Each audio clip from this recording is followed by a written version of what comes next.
Hello and welcome to another Zwift racing video. This is the final stage, stage 5 of the Race the World series, and it's on the City and Sgurr course, which is a pretty brutal stage. You do 3 times up the north side of the Sgurr and 2 times up the south side, and the north side is the gravel and longer and like harder side. So there are 3 people in this race who I know. There is Rob Zwifty Zwifter, who I've raced with quite a lot. There is Steve Dukes, who I've raced with like 4 or 5 times now.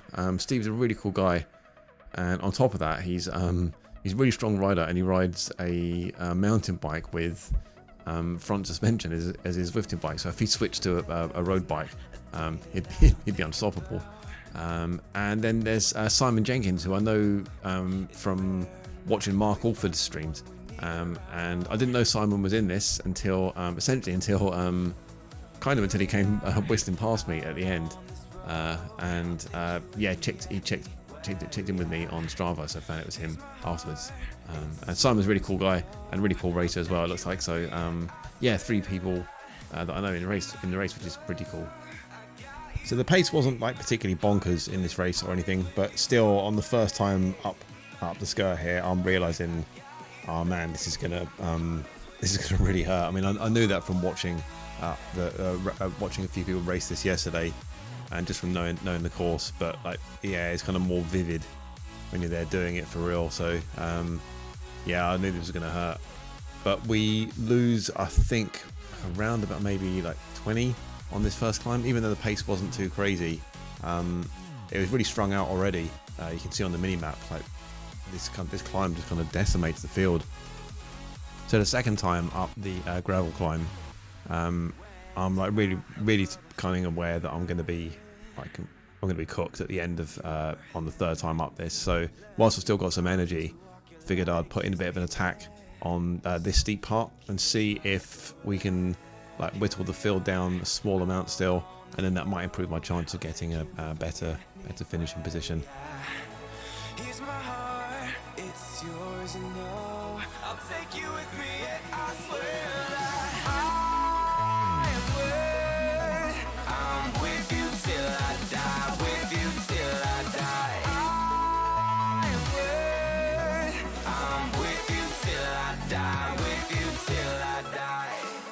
My love, I got you, babe. My heart is with you always. My love. So as we get to the top of the climb here, there's Rob and this guy Waraji, who's got really good power, and then there's Steve just behind me. And I was thinking it'd be really cool if it could be the 4 of us up here, if we get over the top, and if we can make it the 4 of us on the final kind of climb up the two hills. But I kind of drop the ball as we get over the top here. I mess up with the anvil. I just don't use it very well.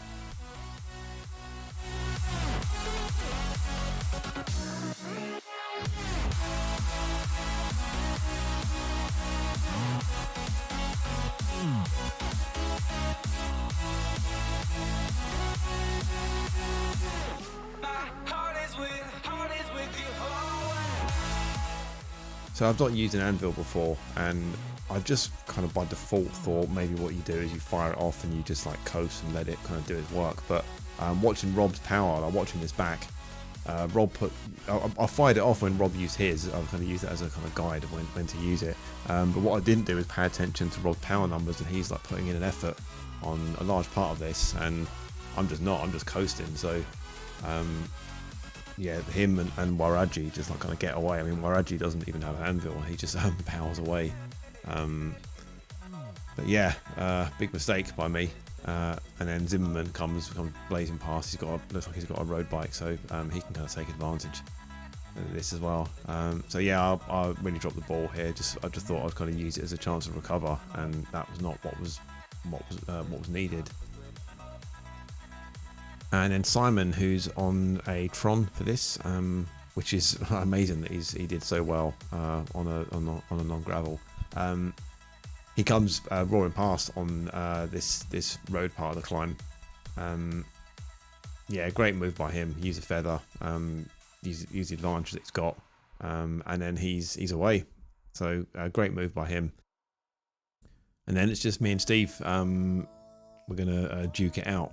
Sorry, Steve. We're just gonna kind of friendly bit of rivalry, just kind of see who can do the kind of get the 5th place basically.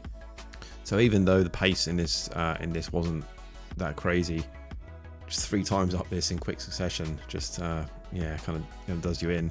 So at the end here, I didn't know if I'd have anything left to push, but I managed to find a little bit to push, and then Steve pushes as well. And I actually thought I'll push a bit here, a little bit more than Steve does, but then like before the finish line, I kind of gestured, I kind of waved him on with my hand, because I thought he was gonna get past me. I had nothing left here. I thought he was gonna get me at the line, but I just kind of got through in 5th, and Steve was like just like right behind me on 6th. So it's a tough course for sure, but as always, like it's really, like after the fact, it's really good fun. Like once you finished it, it feels really good to have finished it and done it. So I'm going to give it another go later in the week, and hopefully do a bit better. But a pretty okay performance, like to come in top 10 is pretty okay, even if it's a slow race. That notwithstanding, it's still kind of pretty good to kind of get in the top 10. So should be happy with that. I'll leave it there. So thanks for watching, guys, and see you in the next one.